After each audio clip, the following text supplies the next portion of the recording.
We will therefore continue our efforts in this direction, and a lot of funds have been adjusted to be able to take into account the aspirations of youth.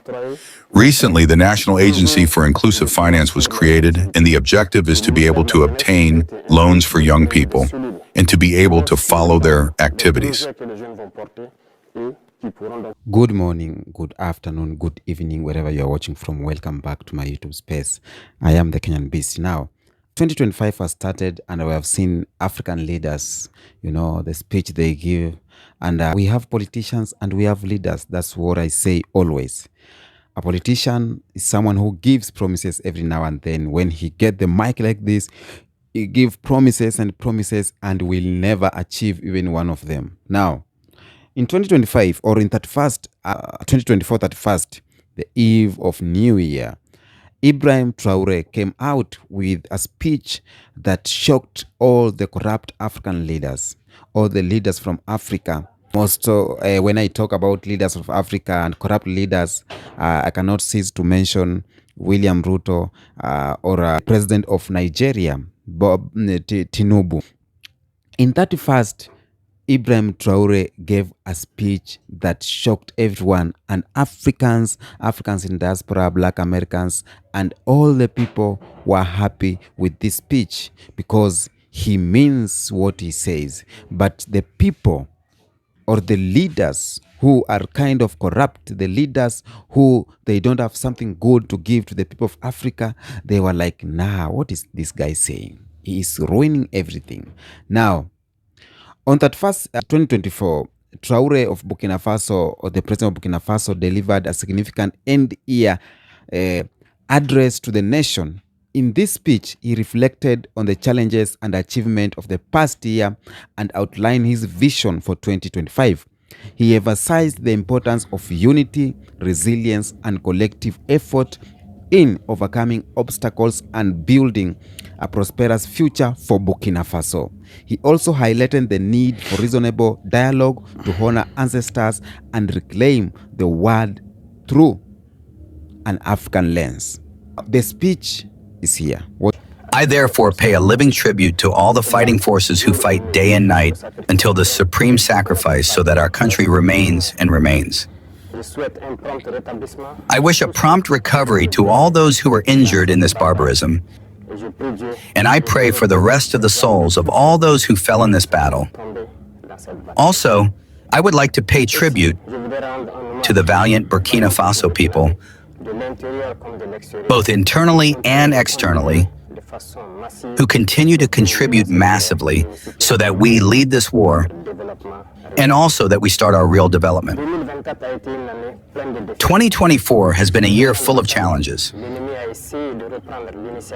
On the battlefield, the enemy has tried to resume strategic initiative to prevent us from achieving our goals. But thanks to our valiant and resilient fighting forces, we have been able to keep our heads up and always keep the initiative. During the breeding period, several projects have been carried out throughout the year 2024, including the renewal of the shepherd through several initiatives. But we are also setting up a system for the feeding of cattle and fish. Several vaccination campaigns have taken place, free of charge in some places and subsidized in other places. We will continue our efforts in favor of the peasant world through the entry and all the mechanization that must follow to accompany them to produce and achieve our goal, which is food self-sufficiency, and why not export our surplus. In this sense, many industries will be born to be able to transform our raw materials on site. 2024 was a year when we were able to inaugurate several factories in this regard, but many other factories are to be inaugurated in 2025, some of which you have seen at the launch of the first stone, but others also whose launch of the first stone has not been the subject of communication. And we will continue in this direction to be able to transform our raw materials on site for the good of Burkina Faso and export what is transformed on site. It is in this sense that we will be able to turn our economy inside out and avoid the importation of food for the benefit of our populations. On the level of the economy, many efforts have been made, and I would like to congratulate all the actors who have allowed Burkina Faso to always keep its head up in the face of adversity. We will therefore continue our efforts in this direction, and a lot of funds have been adjusted to be able to take into account the aspirations of youth. Recently, the National Agency for Inclusive Finance was created, and the objective is to be able to obtain loans for young people and to be able to follow their activities. The Ministry of Youth has been instructed to create solids that will follow the projects that the young people will carry and which will be able to be financed through the institutions that we have created. During the first quarter of 2025, we will do everything to accelerate the employment of these solids, because it is not just about giving a loan to a young person and leaving it to himself. We want to give the loan and follow the execution of the project for which he is going to take the loan so that it benefits him and that it benefits our Burkina Faso and creates employment. We will therefore continue our efforts in the direction of the economy and commerce so that our youth can flourish fully with the resources of their country. In the field of mining, we have taken back control of our natural resources. Metals such as gold, silver, copper, and jambas must be exploited by the Burkina Sea, and we are discovering little by little the national expertise that allows to exploit these resources on site for the welfare of the Burkina people. Thus, we encourage the semi-mechanized and very soon the industrial mines to be created by the Burkina and for the Burkina Faso. The state puts everything in place to be able to exploit this local expertise for the benefit of our country. In the field of the environment, several projects will be created. We expect to create in each province a forest, and the type of forest that must contain medicinal plants and herbs that can be used by our radio practitioners and even by researchers. The Institute for Research in Science and Health has proven this from our local plants. This institute, moreover, has given instructions so that we can list all the equipment they need to increase their capacity and exploit our potential in terms of plants and herbs to supply certain imported medicines. We will continue in this direction so that we can take care of ourselves through our plants, and therefore the Ministry of Environment is trying to put everything in place so that this project is born in 2025. Other large-scale projects in terms of greening, the planting of trees through the institutions, and all the structures that can be designed will take place so that we can regreen our environment, take care of our environment, and make full use of it in Burkina Faso. This will therefore increase the health plateau. We are making a lot of efforts so that the technical plateau of the different health centers and hospitals can succeed. The equipment we have in 2024, especially in terms of medical equipment, but also in 2025, new equipment will be provided in especially health centers through the Health Initiative. Health infrastructures will be built in several municipalities because we want to move our social promotion health centers to community centers, which must therefore have a fairly well-trained technical plateau and laboratories. In imaging, to be able to approach medical centers with surgical antennas. The goal is to bring rural populations closer to primary health care and to be able to facilitate a certain number of changes in this area. Speaking of education, several reforms have been initiated. It may be slow for some, but we must go slowly and surely because the educational system in which we find ourselves is deeply focused on a system that trains more graduates and not people capable of working and producing wealth. Unfortunately, this is the observation, but we are at the forefront of work to first change the school infrastructures and adapt them to modernize them. Second, the curriculum and instruction program must be changed. Little by little, we want to move from general education to technical and professional education. This change is ongoing, and it will take some time for us to be able to meet the standards we want. All sectors will be visited in the field of education, and that is why the Quality Education Initiative was created for all, and already the first stones of the modern centers that we want have been laid. we will be able to transform our justice and bring it closer to the justifiable. These reforms will continue throughout 2025, and we hope to reach our goal before the end of the year. In the field of territorial administration, as announced by the Prime Minister during his speech on general policy,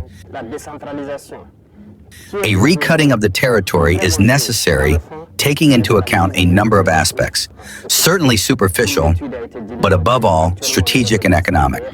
This will be proposed in 2025. Decentralization, which is today a very good thing in the end, but in implementation isn't suffering. A study has been conducted at the level of the BF and KPS, the study whose results are expected to allow us to make a deep diagnosis of the decentralization process. In this sense, a number of funds have been suspended while waiting for these studies to be able to re-articulate and give new missions to the authorities of territorial collectivity. In the field of urbanization during 2025, after a study carried out in 2024, it will be proposed to the Burkina Faso population choices to be able to redesign our cities.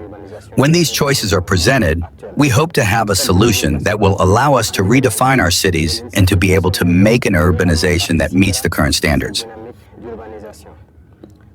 This dynamic will continue in 2025, and the Faso Mebo initiative will also participate in this dynamic of urbanization. In the field of sport, it is the place for me to congratulate all the youth because 24 has been a sporting year. Several athletes have returned to Burkina Faso with medals and carried the Burkina Faso flag high. I congratulate them and encourage them to continue in this dynamic so that in 25 we will have even more medals and that the Burkina Faso flag continues to float all over the world. It contributes to bringing the image of Burkina Faso to the outside world. In the field of diplomacy, there is this accompaniment of the sports environment, which is already there, but our diplomats are at the forefront throughout 2023 and 2024 in an aggressive diplomacy. We will continue in this direction in 2025 so that the image of Burkina Faso, which glows all over the world, can continue to grow. Through this, we are in a confederation of the Sahel State Alliance. Several actions are currently underway to be able to structure this alliance, because it is the beginning of a union in sovereignty and total freedom so that Africa can take an example on this alliance and be able to reunite. The alliance is not only for the three countries. The alliance belongs to all Africans who desire sovereignty, independence, and total freedom. We will continue our approach so that it is a strong union in all the areas mentioned in, whether it is diplomacy, defense and security, and especially development. Our diplomacy shines and we will continue our approach so that it can still be strong and the representation of Burkina Faso abroad can take into account our diaspora and also take into account all the friends of Burkina Faso who wish to visit Burkina Faso and participate in the development of Burkina Faso. It is in this sense that we will be an example of sovereignty, an example of dignity and pride throughout Africa and throughout the world. The Institute of Black Peoples should be a springboard to attract all the blacks of the world to Burkina Faso to be able to resource themselves, to revisit their cultures, and to be able to learn from our cultures and modernize them to develop our country. A building will be erected at the museum to take into account a number of things in our culture so that the Institute can be based on these values and teach the whole world what the Black people are, what Africa is. I wish that 2025 will be a year of perfect health, of success, of prosperity, of victory for our people. The country or death, we will win. Welcome back. Now, that is the speech that Ibrahim Traore gave to the world and gave to the people of Burkina Faso. And when we say he is a gem in Africa, okay, he's talking about Burkina Faso, but this covers a lot, covers whole of Africa, because the issues that are affecting Burkina Faso are the issues that are affecting Kenya. The issues that are affecting Burkina Faso are the issues that are affecting Nigeria, Tanzania, and each and every state of Africa. Okay. he talked about security on his speech. Security is the key reason. And as a video I did, and I said that for us to have security, we need to have unity. And the first thing Ibrahim Traore talked about was the unity. To have the unity of, of everyone in Burkina Faso. To have the unity of everyone in Africa. And when we have unity, when a Nigerian and a Ghanaian can have peaceful unity, when one state in Kenya, another county and another county can have this unity, that means that security will come automatic. We have insecurity because someone from that village and someone from that village, they don't look eye to eye there, because of the problem, maybe land problem, cattle problem, everything that is concerning. So unity is the key point to come in security. And as you have seen, Ibrahim Traore has mastered each and every step to make a country work. Ibrahim Traore has mastered each and every step to liberate a country or to liberate Africa. At only 35 years old, going to 36, at youthful age. And I was talking about youth leadership, youth versus traditional leadership. A lot of presidents in Africa, or a lot of presidents in the state of Africa or countries of Africa, they are using traditional ways in leadership.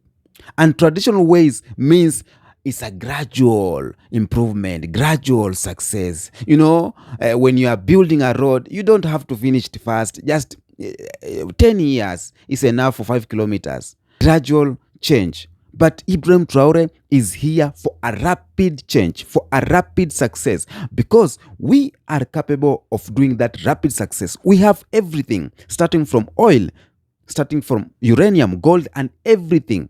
We have food. Our lands are fertile. And now we don't have unity in Africa simply because some people outside Africa, foreigners, have come to our countries. Their interference is causing insecurity simply because they are here to extract these resources. They are here to exploit these resources. They are here to cause insecurity, to cause chaos, so that they can get away, to pass through and exploit Africa and leave us fighting. And that's why Ibrahim Traore has called for unity. And unity will come with security. When we have unity, Muslims and Christians can have peaceful dialogue. Here we will talk about unity. He has talked about resilience and collective effort in overcoming obstacles. When we talk about obstacles, we talk about foreign interference. We talk about France. We talk about USA. We talk about these puppet leaders. These are the obstacles that are affecting states or countries of Africa. Obstacle is corruption. Corruption is the biggest obstacle that is affecting countries in Africa. And when we talk about corruption, we talk about these politicians. Just the other day, William Ruto was named the most corrupt politician in the world. Of course, he was number 2, but in Africa, he was the top. In the world, number 2. Most corrupt. Can you imagine that? Bola Tinubu was named the second most corrupt leader in Africa. So Nigeria and Kenya, these are 2 countries that can do the best. These are 2 countries that can do wonders if gets a leader. Just tell me, what if Kenya got a leader like Ibrahim? Kenya, we don't have a history of wars, chaos. No, we don't have those chaos here and there. So what if Kenya got a leader like Ibrahim Traore, where the people of Kenya are ready for peace? Kenya is a peaceful place. We don't have political wars, leave alone that happened to 2007. We don't have tribal wars. What if we got a leader like Ibrahim Traore? What if Nigeria got a leader like Ibrahim Traore? Nigeria has the most intelligent people. Nigeria has the most hardworking people. Nigeria has the most fearless people. Nigeria has the most outspoken people. They don't fear. Nigerians are everywhere doing business, talking loud. Oga, my brother, Aufana, and somewhere deep in China, somewhere deep in Japan, They don't scare like we are in someone's state. Now we need to keep quiet. No, a Nigerian will come somewhere in China and will say, how far now, my brother? They are loud. They are like black Americans, yo. How they find a leader like Ibrahim Traore, a leader who is ready to work for them, a leader who is ready to show the youths the way. 2024, Ibrahim Traore did outsmart everyone. And instead of him coming on the podium and giving empty promises, he has come on the podium, he has grabbed the mic and said what he has done in 2024 and what hindered them not to achieve this, and he will do better 2025 to make sure that things are done in a polite manner. But we have leaders who came on podium on that first, they grabbed the mic and they promised. They were saying like this: last month, I came in this village. I promised people that we will have stadium here. But because I have seen stadium is not complete, I will go and talk to the engineer. The engineer is the one who has problem. And this is the president of our country. Promise after promise. Promise after promise. Never did everything. And that's why he is on the corrupt list. Top most of the list. More than 40,000 people voted for William Ruto as the most corrupt human being on the face of the earth. Ibrahim Traore's speech speaks volume. It is bold, shows the magnitude of what he's gonna do. His eyes sparkling, focused on the prize. He is aiming the prize, and the prize is liberation. The prize is to make Burkina Faso great. The prize is to bring unity in Burkina Faso and Africa. The prize is to have a spirit of Pan-Africanism. He has talked about cultural in Burkina Faso, to bring back Burkina Faso for Burkina Faso, to bring back Africa for Africa, to bring back the youths of Africa from wherever they are, to bring the minds of Burkina Faso to Burkina Faso. And that's what needs to be done in Africa. Africa needs to be for Africans. When we hear the speech of Ibrahim Traore, he is talking about Burkina Faso, the love for Burkina Faso, and everything that he do for Burkina Faso, and everything that he has done. You know, he talks and he do what he talks. So Ibrahim Traore speech of 2025, it was great. And another thing he said, and I'm happy, is the dialogue to honor ancestors and reclaim the word through an African lens. To honor ancestors. To honor ancestors, when you talk about that, some leaders, they don't, or we have forgotten where we come from as Africans. And we are embracing Western cultures and Western stories and Western brainwashing stories. We are embracing the history that we are given, and we are forgetting our history. But Ibrahim Traore is backing to the roots. Back to the roots. That is what Ibrahim Traore wants to do for the people of Burkina Faso. And when Burkina Faso works, Nigeria works. When Nigeria works, Niger works. When Niger wake up, Mali, Ghana, Ivory Coast will wake up. When West Africa wake up, the whole of Africa will wake up. We are looking forward for a great year. We are looking forward for better leaders. We are looking forward for Ibrahim Traore to influence other leaders. Young youths need to rise and take power so that we can overcome these things. Tell me what you think in the comment section about this video. Until next episode, peace be with you.